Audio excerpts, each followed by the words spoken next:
What happens when two of the most powerful voices in media sit across from each other, and the conversation spirals completely out of control? When pleasantries dissolve into accusations. When smiles turn to shock. And when America watches one of its most beloved icons reach a breaking point live on television. Today, we're breaking down every explosive moment of Oprah Winfrey's appearance on The View that nobody saw coming. A clash so intense it left the entire panel speechless. And the audience gasping. Before we get into it, make sure you hit that subscribe button and drop a comment below telling us whose side you're on in this unbelievable confrontation. The studio lights were hot as always, the familiar theme music fading as the camera panned across the panel. Whoopi Goldberg sat at the center, flanked by the rest of the hosts, and there in the guest chair sat Oprah Winfrey herself, looking elegant in a cream blazer, her signature warm smile lighting up the set. The audience applauded enthusiastically. Some standing, phones already recording what they assumed would be an inspiring conversation about empowerment, philanthropy, maybe some book recommendations. Nobody, and I mean nobody, anticipated what was about to unfold. Whoopi started things off warmly, welcoming Oprah and mentioning her latest projects. Sarah Haynes asked about her book club selection, and Oprah answered graciously, the conversation flowing like any other celebrity interview. Then Joy Behar leaned forward. That particular gleam in her eye that regular viewers know means she's about to stir something up. Oprah, can I ask you something real? Joy said, cutting through the pleasantries. You've built this incredible empire on telling people to follow their truth, find their authentic selves, all of that.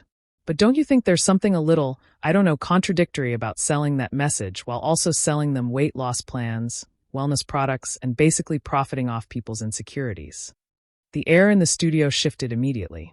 You could see Sunny Host's eyes widen slightly. Alyssa Farah Griffin froze mid-sip of her coffee. Whoopi's expression went neutral, that professional mask dropping into place. But Oprah's smile didn't falter. Not yet. Well, Joy, I think that's an interesting perspective, Oprah said, her voice still smooth, but something tightening around the edges. Though, I'd argue that helping people achieve their health goals isn't profiting off insecurity. It's providing resources for empowerment. Resources, Joy repeated, nodding slowly with that skeptical expression she's famous for. Is that what we're calling it?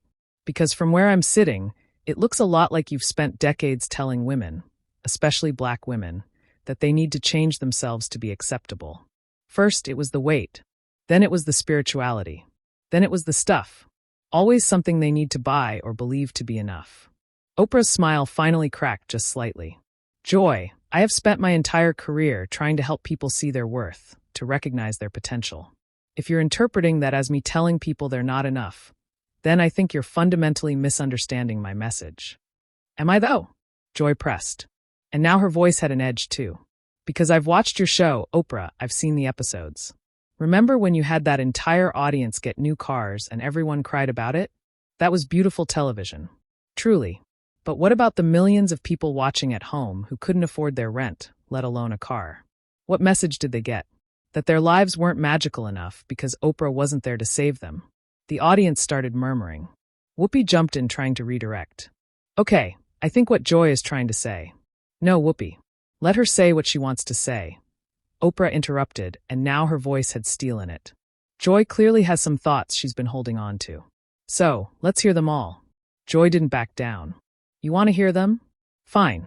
I think you've done incredible things, built an empire, inspired millions. Nobody's taking that away from you. But I also think somewhere along the way, you stopped being about the message and became the message. Everything became about Oprah. Oprah's favorite things, Oprah's philosophy, Oprah's network, Oprah's truth, and anyone who questioned it got shut out or shut down. That is completely unfair, Oprah said, her voice rising slightly. You're sitting here on national television, reducing decades of work to some kind of ego trip. I have given more money to charity, to education, to building schools in places that had nothing than most people will see in 10 lifetimes. And that's wonderful, Joy shot back. Truly wonderful. But you also made billions doing it. And you live in a mansion in Montecito, and you vacation on yachts with other billionaires. So, forgive me if I find the hole. I'm just here to help narrative a little hard to swallow without questioning it. Sunny tried to intervene. I think we can acknowledge both things can be true, that Oprah has done tremendous good while also building wealth. No, Oprah said, turning to face Joy directly now, her body language completely different from the relaxed posture she'd started with. I want to understand what Joy is actually saying here. Are you saying that successful Black women shouldn't make money? That because I've been financially successful, my intentions must be corrupt? Because that sounds an awful lot like a double standard I've heard my entire life. The race card. She'd played it, and the studio went completely silent. Joy's expression hardened. Don't you dare make this about race, Oprah. Don't you dare. I criticize plenty of wealthy white people, too. As anyone who watches this show knows, this isn't about you being Black. This is about you being a billionaire who markets authenticity. Marketing authenticity, Oprah repeated slowly. That's what you think I do. After everything, after the interviews, the schools, the books, the conversations that changed how America talked about abuse, about trauma, about healing. You think I'm just marketing something. I think you started out doing something real and important, Joy said, her voice softer now, but no less firm. And I think at some point, probably without even realizing it, you became a brand. And brands need to sell things. And what you sell is the idea that people can overcome anything if they just think positively enough, work hard enough, believe enough. But that's not always true, Oprah. Sometimes systems are rigged. Sometimes people work themselves to death and still can't get ahead. Sometimes positive thinking doesn't cure depression or poverty or systemic inequality. Oprah stared at her for a long moment. So what would you have me do, Joy? Tell people to give up? Tell them their circumstances? Define them, and there's no point trying. I'd have you tell them the truth, Joy said quietly. The whole truth, not just the inspiring parts. The tension in that studio could have been cut with a knife. Oprah leaned back in her chair, and for a moment, just a moment, it looked like she might stand up and walk off the set. The audience was completely silent now. Every phone camera trained on this moment, everyone knowing they were witnessing something unprecedented. Whoopi looked like she wanted to cut to commercial, her hand actually moving toward the desk, but Oprah spoke again before she could. The whole truth, Oprah said, and there was something dangerous in her calm. Now, you want to talk about the whole truth, Joy? Let's talk about it. Let's talk about how easy it is to sit in your seat, making your salary, criticizing people who actually took risks. You know what the whole truth is? The whole truth is that I came from nothing. Absolutely nothing. And I didn't get where I am by complaining about systems or telling people they're victims. I got here by working harder than everyone else, by believing in something bigger. And yes, by helping other people believe in themselves, too. And there it is, Joy said, shaking her head. That bootstrap mentality that completely ignores reality. You worked hard. Absolutely. Nobody disputes that. But you also got lucky, Oprah. You got opportunities that millions of other talented Black women never got. And instead of acknowledging that luck, that timing, those breaks, you sell this story that anyone can do it if they just want it badly enough. And that's not just misleading. It's harmful. Harmful, Oprah repeated. And now her voice was shaking slightly. You think telling people they have power over their own lives is harmful? You think encouraging them to try, to dream, to push past obstacles is harmful? When you ignore the obstacles themselves, yes, Joy fired back.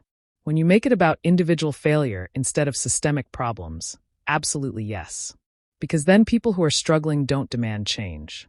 They just blame themselves for not manifesting hard enough, or whatever you're selling that week. Alyssa finally jumped in, her voice careful. I think there's maybe a middle ground here where we can appreciate personal responsibility while also acknowledging structural barriers. There's no middle ground with Joy, apparently. Oprah cut in, her eyes never leaving Joy's face. She's made up her mind that I'm some kind of fraud, some con artist taking advantage of vulnerable people.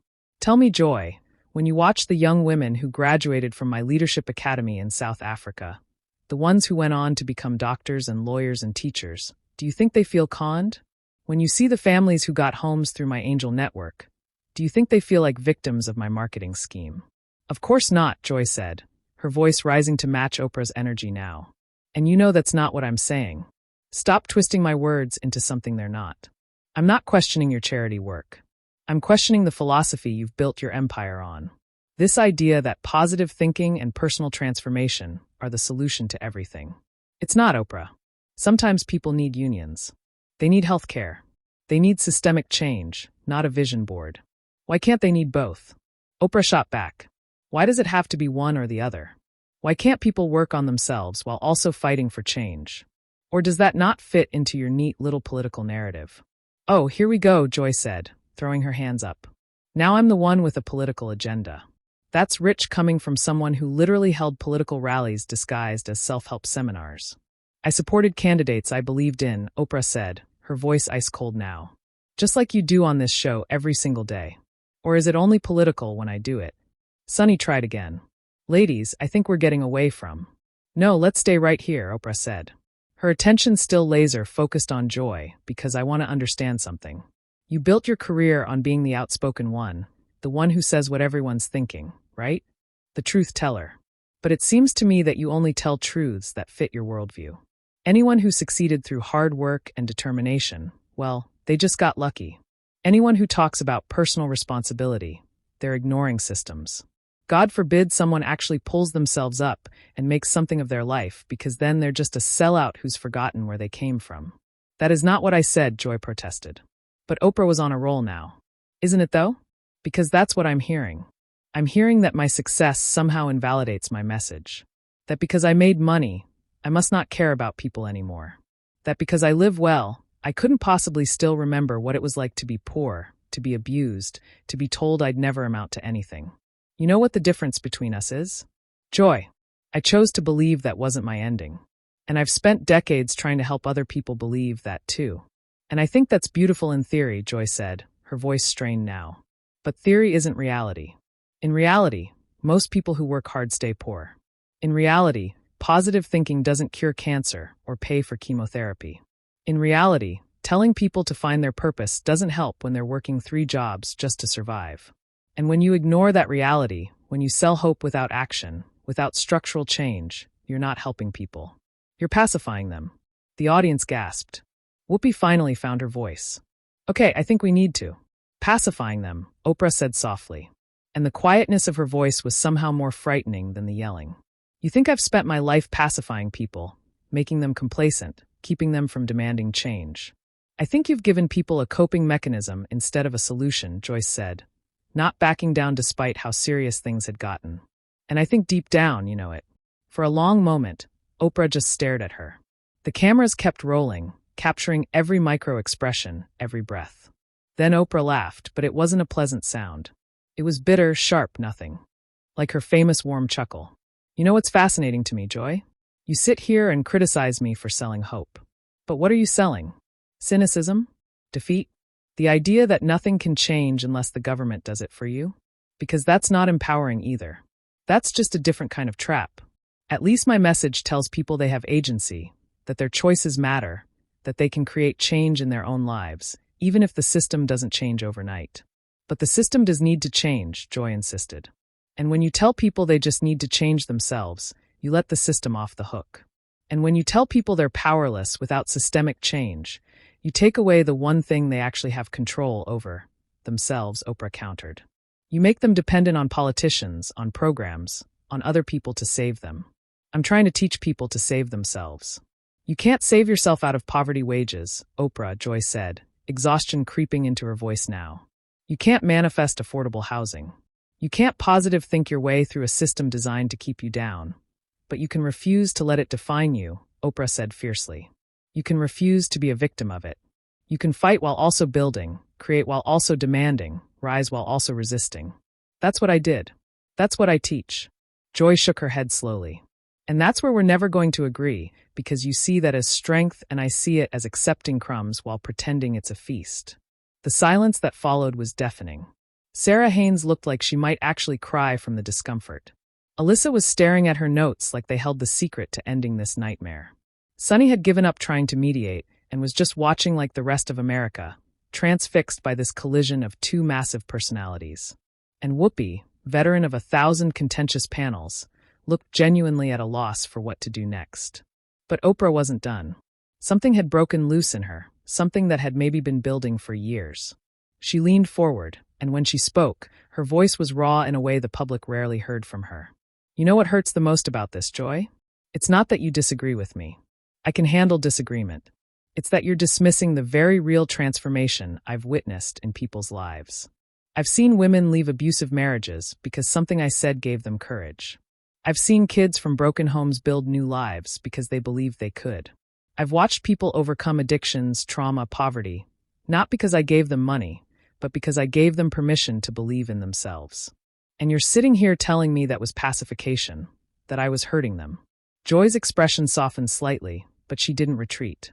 I'm not saying you haven't helped individuals, Oprah. Of course you have.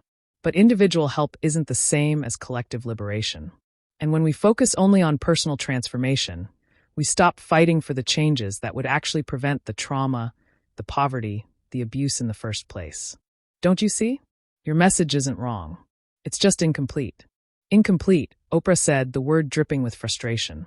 So, what you're telling me is that everything I've done, every school I've built, every scholarship I've funded, every conversation I've started, it's all incomplete because I didn't lead a revolution because I chose to change lives one at a time instead of storming the Capitol.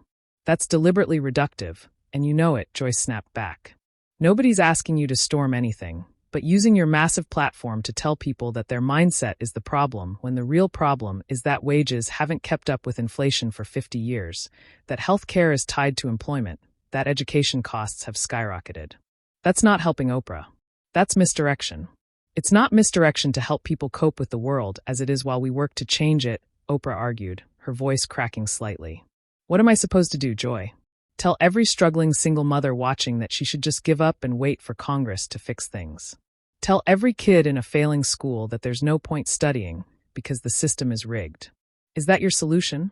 My solution is honesty, Joy said. And now she sounded tired too, like this fight was taking something out of both of them. Tell them yes, work hard. Yes, believe in yourself. But also tell them that they deserve better. Tell them to organize, to vote, to demand change. Tell them their struggles aren't their fault, that the game is rigged, and they should be angry about it, not just zen about it. You think I don't tell them to be angry? Oprah said, and there were actual tears in her eyes now, shocking everyone watching. You think I've forgotten what it's like to be powerless? I know the system is broken, Joy. I lived it. I survived it. And I chose to survive by refusing to let it break my spirit. That's not pacification. That's survival. And for you to sit here in your privilege, yes, your privilege, and tell me that I should have survived differently, that I should have been more radical, more angry, more focused on systems instead of souls. That's insulting in a way I don't think you even understand. The tears caught everyone off guard. This was Oprah Winfrey, the woman who'd interviewed presidents and celebrities with perfect composure. Crying on The View, the camera zoomed in instinctively, capturing every emotion playing across her face. Joy looked genuinely shaken. Oprah, I'm not. Joy started, but Oprah held up her hand. No, you've had your say. Now let me finish mine. You want to know why my message resonates with millions of people? It's not because they're stupid, or because I've conned them. It's because they're living in the reality you're talking about, the broken systems, the rigged games, the impossible odds, and they're looking for any tool that might help them survive it with their humanity intact. Maybe that tool is therapy. Maybe it's meditation. Maybe it's journaling or vision boards, or whatever else you want to mock. But it's something, Joy. It's something when they feel like they have nothing, and you want to take that away from them because it's not politically pure enough for you. I don't want to take anything away, Joy said. And for the first time, her voice wavered. I just want more for them. I want them to have both the personal empowerment and the systemic change. And I worry that when we focus too much on one, we lose sight of the other. Then say that, Oprah said, wiping her eyes. Say you want both. Not that what I'm doing is harmful, because those are very different things. Joy, one is a disagreement about strategy. The other is an attack on my life's work, on my intentions, on everything I've tried to build. Joy took a breath, and when she spoke again, her voice was quieter, more measured. Maybe I could have phrased it better. Maybe I let my frustration with the larger issues color how I talked about your specific work. But Oprah, you have to understand when someone with your influence promotes individual solutions to systemic problems, it does have consequences. It does affect how people think about change. And when someone with your platform dismisses the power of individual transformation, that has consequences too. Oprah countered. It tells people that their choices don't matter, that they're just victims waiting to be saved. There's danger in that message too. Joy, can you at least acknowledge that? Joy paused. Really paused, considering it. The whole panel seemed to be holding their breath. Finally, she nodded slowly. Yes, I can acknowledge that there's a balance, and maybe neither of us has it exactly right. Maybe nobody does. Oprah said, her voice still thick with emotion. Maybe that's why this is so hard, why we're sitting here fighting about it. Because both things are true. People need to change themselves, and the world needs to change, too. They need hope, and they need anger. They need to believe, and they need to demand. Both things can be true, Whoopi finally interjected, seeing an opening to bring this back from the brink. They have to be true. Sunny nodded emphatically. Exactly. Personal empowerment and systemic change aren't mutually exclusive. But they feel exclusive sometimes, Oprah said, looking at Joy directly. When you're building one, people accuse you of ignoring the other. And maybe that's what happened here. Maybe I've been so focused on giving people tools for their internal journey that I haven't emphasized the external fight enough. And maybe you've been so focused on the external fight that you've undervalued the internal work. Joy considered this. Really considered it. That's fair. That's more than fair, actually. And I'm sorry if I made it sound like your work doesn't matter, because it does. I've seen it matter. I get frustrated when I see people suffering, and the conversation is about manifesting instead of organizing. And I get frustrated when I see people giving up because they think they're powerless. Oprah said, "We're coming at this from different angles, but maybe we want the same thing. People who are whole and strong enough to fight for the world they deserve." "Yeah," Joy said softly. "Yeah, maybe we do." The tension in the room didn't disappear completely, but it shifted, transformed into something less combative, more thoughtful. Alyssa seized the moment. "This has been incredibly intense, but also incredibly important.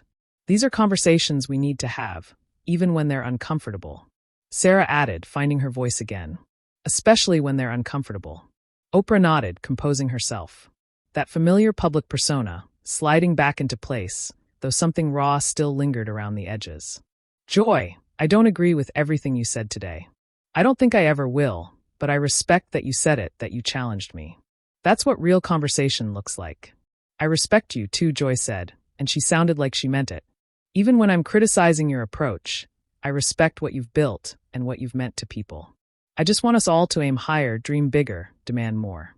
"We can agree on that," Oprah said, the hint of a smile finally appearing.